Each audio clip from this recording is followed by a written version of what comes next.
Fala galera, Grande Boneira por aqui de novo e hoje eu tô com mais um convidado especial, Fernando do Aero por Trás da Aviação. Beleza, André? E hoje eu convidei o Fernando pra gente trocar uma ideia sobre como que foi a evolução da tecnologia para o entretenimento de bordo dentro do avião, já que eu falo de viagem, de avião, mas voando dentro do meu canal, e no canal do Fernando ele fala de avião de uma maneira geral. Achei muito bacana convidar ele, e é óbvio, todas as redes sociais dele tá aqui na descrição. E não esquece também de se inscrever no canal, ligar as notificações e me seguir lá pelo Instagram, beleza? Fernando, então vamos lá, vamos começar a conversar sobre isso. Quando que começou a surgir essa ideia de entretenimento de bordo pro cara ali, pro passageiro que tá usando o avião? Vamos lá. Bom, entretenimento a bordo, entretenimento de bordo, o nome técnico seria In-Flight Entertainment, ou IFE. Certo. A gente pode considerar entretenimento de bordo desde os primórdios da aviação. As pessoas têm muito aquela ligação do entretenimento a bordo com uma tela individual, né, por poltrona. Mas não, na verdade a gente pode considerar entretenimento a bordo desde lá dos aviões, dos hidroaviões na década de 20, década de 30, onde simplesmente tinha um lounge no avião. No Hindenburg, por exemplo, o dirigível tinha um piano a bordo, tinha uma sala de estar, uma sala de jantar ali para os passageiros. A capacidade era muito grande? A capacidade a do Hindenburg era grande, mas dos hidroaviões também era bem grande. Bem bacana. Então tinha bastante atividade assim desse tipo dentro do avião, e uma das atividades principais era a confraternização. Então um lounge onde as pessoas se encontravam para conversar e tudo mais. E aí depois disso, Fer, aí foi evoluindo, né? Foi evoluindo, a gente tá aí começando na década de 20, 30, e aí a gente pode, acho que agora um salto lá pra década de 70, né? Até antes, na verdade. Até antes? O que você vai falar pra gente? Se a gente ainda falar dessa época dos anos 20, teve alguns experimentos de projetar filme dentro de aviões anfíbios. Caraca, nos anos 20? Nos anos 20. Que maluquice. Então aqueles filmes, claro, daquela época, aquele tipo de projetor, né, de película, e aí tinha uma câmera que ficava na parte de trás do corredor, com uma tela lá na frente, perto da cabine dos pilotos, e fizeram essa projeção, mas isso foi mais algo experimental. Foi feito numa companhia aérea dessa época, chamada Aeromarine Airways, né, ela existiu só lá nos anos 20, e depois outros experimentos foram feitos também ao longo da história. Então aí evoluindo na linha cronológica, a gente chega nos anos 60, que eu acho que tem um outro grande marco, né? Qual que é esse, Fernando? A partir dos anos 60 foi quando esse entretenimento a bordo, né, de vídeos a gente está falando, começou a ser de fato introduzido nos aviões comerciais, né, de uma forma não experimental, mas que funcionasse. Dinâmica, sim. Exato. A primeira companhia aérea a fazer isso foi a TWA. TWA era uma das maiores companhias aéreas dos Estados Unidos na época. Super famosa, né? Super pra famosa. Quem curte aviação. E aí eles introduziram a projeção de filmes em 16mm nos aviões lá nos anos 60. Caraca. Então, nessa época ainda não tinha vídeo, era projeção mesmo. E uma coisa interessante, cara, que você nem vai imaginar qual que é a primeira companhia aérea fora dos Estados Unidos que começou com entretenimento a bordo de vídeo, de filme. Varig? Não. Errei. VASP? Não. Não sei. Não é brasileira e é atualmente considerada a companhia aérea mais perigosa do mundo. Aquela da Coreia do Norte? Não, a Pakistan International agora. Airlines. Ah, caramba. Essa foi a primeira companhia aérea fora dos Estados Unidos a ter entretenimento a bordo, na linha mesmo, funcionando, né? Sim. E isso foi mais ou menos no começo dos anos 60, acho que 61, 62, se eu não me engano.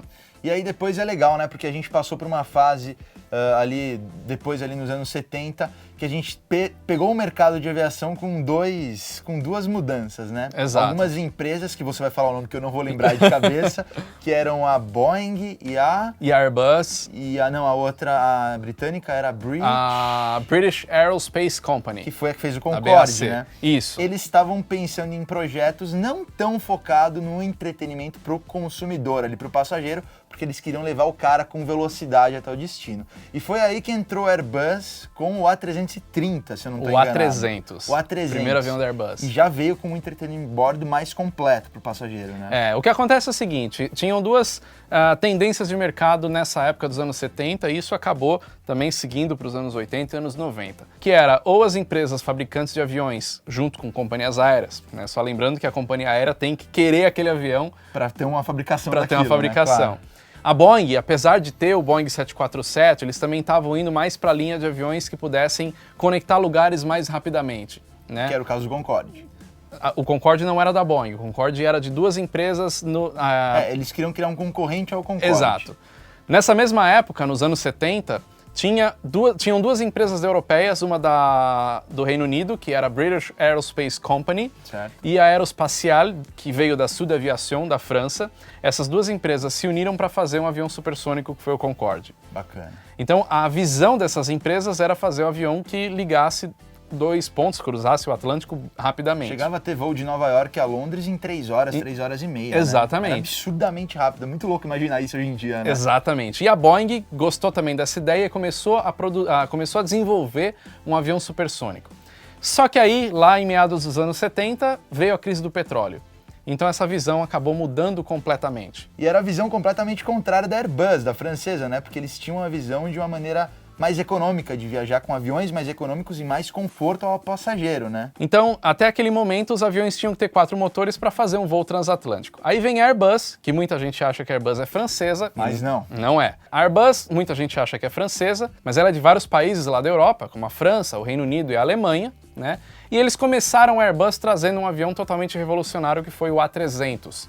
O A300, o primeiro avião de fuselagem larga, ou seja, 2 corredores, só com 2 motores, com a certificação ETOPS, ou seja, Extended Twin Operations.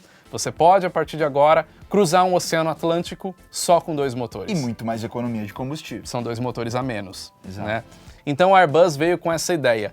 E aí, a partir dos anos 70, começou a criar essas duas vertentes, ou voos mais rápidos, ou voos mais confortáveis, transatlânticos aéreos. E mais acessíveis. E mais acessíveis. Claro. Então aí seguimos, agora estamos nos anos 90, 2000... Antes, a Ainda gente ainda antes. está nos anos 70. Tá, então me conta, o que rolou a mais nessa época? Vamos lá, até o início dos anos 70 existia um entretenimento a bordo, mas não tinha ainda fones individuais, por exemplo. Tá. Você assistia uma projeção, onde todo mundo escutava aquela projeção, se você quisesse dormir, você ia ter que assistir aquele Se troço. vira. Exato. Aí no final dos anos, meados dos anos 70, na verdade, vieram aqueles fones pneumáticos. Você sabe o que é um fone pneumático? Não é da minha época, cara, eu não sei te dizer o que é isso. Eu cheguei a voar em avião com fone pneumático. Na verdade, não é um fone eletrônico, ele é uma mangueirinha que você conectava e aí o som era transmitido através dessa mangueira até o seu ouvido, como um estetoscópio, por exemplo. Caraca! Ele funcionava exatamente como um estetoscópio. No final dos anos 70, início dos anos 80, esses fones nas classes premium, já em alguns voos, eles já foram substituídos por fones eletrônicos. Certo. Mas isso daí, os fones pneumáticos, na verdade, eles foram até 2003. 2003? A Delta Airlines foi a última companhia aérea a aposentar esses fones pneumáticos. Não fazia ideia disso. E eu voei na VASP usando os fones pneumáticos, era muito legal, porque você usava, né, punha aqui, só que se você escutasse ali do lado da poltrona, você ouvia que legal, mas era boa qualidade ou não? Ah, não era mais como é, mais ou menos. Mais ou menos, tá. Exato. E nos anos 70, eles já utilizavam também as televisões de tubo, né, que ficava na parte de cima assim do avião, então evidentemente não tinha uma tela individual para cada passageiro. Mas né? tinham mais telas. Tinham mais telas. E aí a pessoa tinha um pequeno conforto a mais do que vem uma única tela de projeção. Exato, porque os aviões já eram maiores, eles eram mais compridos, certo. Então tinham telas espalhadas assim ao longo da cabine, pra você não ter que ficar usando um binóculo para ver uma projeção lá na frente. Então a evolução foi da projeção lá na década de 20 e 30 para uma projeção melhor, começando a ter... Na década de 60, ainda uma projeção de 16 milímetros, final de 60, início de 70, já com televisões de tubo espalhadas pela cabine.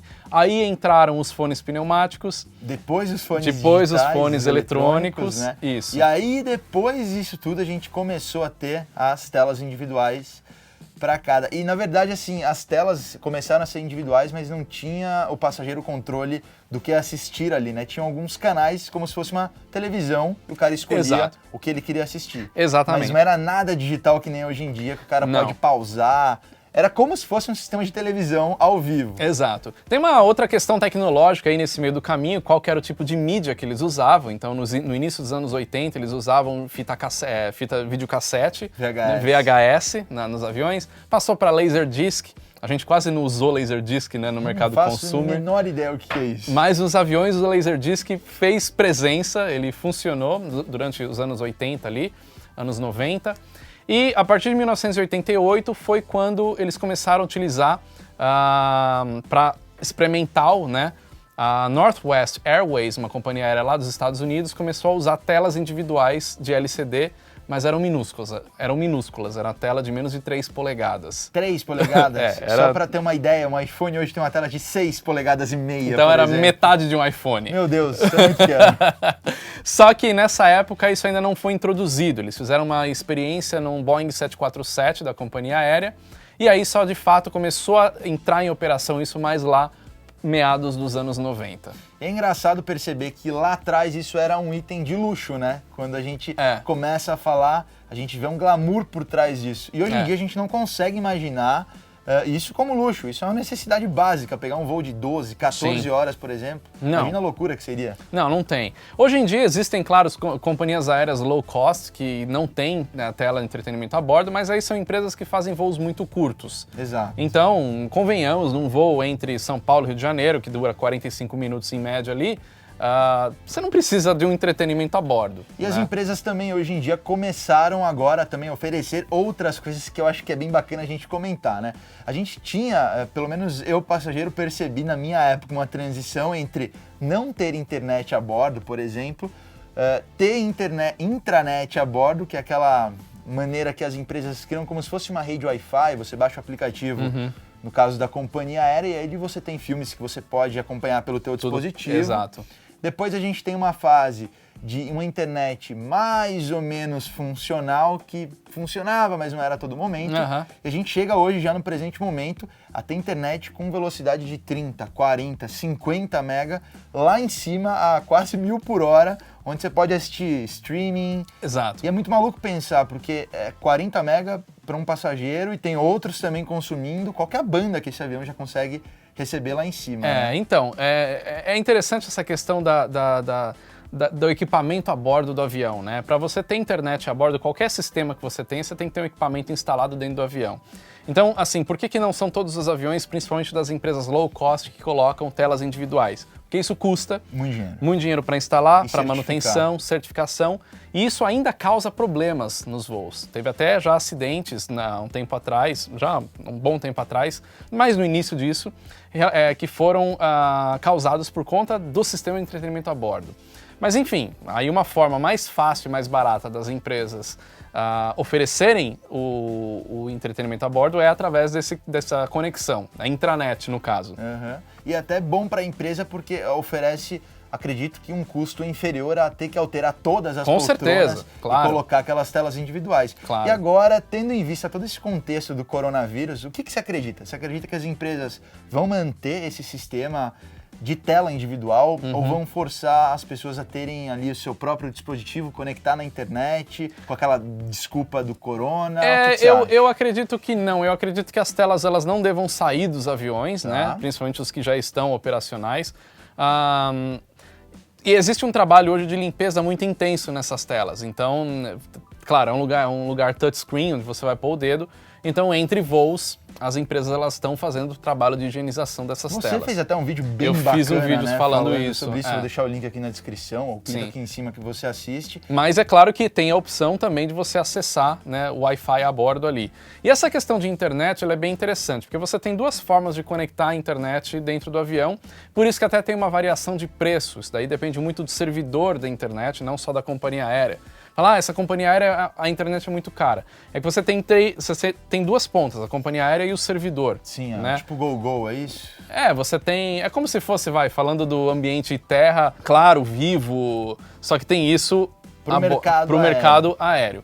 Aí você tem essa conexão de internet através de antenas em solo, né? É uma conexão mais barata e uma conexão mais fraca, mais sensível. Ela é mais sensível porque em áreas remotas ela não vai pegar porque não tem antena. E tem agora essa nova que nem a Qatar começou a utilizar em 2018, que é via satélite. Então, só qual é a diferença? Via satélite, o avião está mais longe do satélite. Então você tem um delay maior. Parece que não, né? Parece que você está voando, está mais perto do satélite. Não, você está mais perto do solo do que do satélite. Então se você está voando em uma área com antenas, as antenas funcionam bem. Bacana. Só que se você está voando em cima do mar ou em cima do deserto, esquece, tem que ser via satélite. Mas é muito louco imaginar a linha cronológica, né? A gente não ter nada, ter uma projeção e hoje poder fazer uma ligação de vídeo no meio do oceano a 1000 km por hora. É uma coisa muito maluca. Esse é o grande lance. Você está alto, se deslocando rápido, né, em grandes distâncias. Então esse serviço de internet ele é móvel, né? Então é por isso que acaba ficando caro também. E você tem duas redes de conexão via satélite. Você tem a banda KU e a banda Ka. A banda KU, eles ainda têm uma discussão de qual que é melhor, mas para fazer uma relação assim, seria a KU é um 3G e a KA é um 4G, vamos dizer assim. Então uma banda mais desenvolvida, uma banda mais larga seria a KA. Só que isso ainda tem custo, quer dizer, você conectar via satélite, tudo que você fala satélite envolve um custo muito alto. A não ser que você só esteja recebendo uma transmissão via satélite. Por exemplo, a Sky, a TV por assinatura, ela recebe via satélite, mas você não manda via satélite. Entendi. Então você não tem essa conexão. Esse custo de enviar que exatamente. É muito caro. Então o satélite acaba ficando mais caro, por isso tem um custo alto aí de conexão a bordo ainda, mas está mudando, né? E você, o que você acha? Vai mudar, não vai mudar, vai ficar mais caro o sistema de internet a bordo? Eu acho que por um bom tempo ainda vai continuar caro, mas é bem bacana a gente ter essa opção, né? Sim, mas já mudou bastante, já está bem Fernando, mais acessível. Obrigado. Cara, valeu pelo convite. Obrigado você. Não, valeu pelo convite não, né? É ele que me convida, como é que valeu? Valeu por participar do canal hoje. Obrigado por convidar. Curta a vida porque ela é única, valeu, falou e até mais. Tchau. Valeu.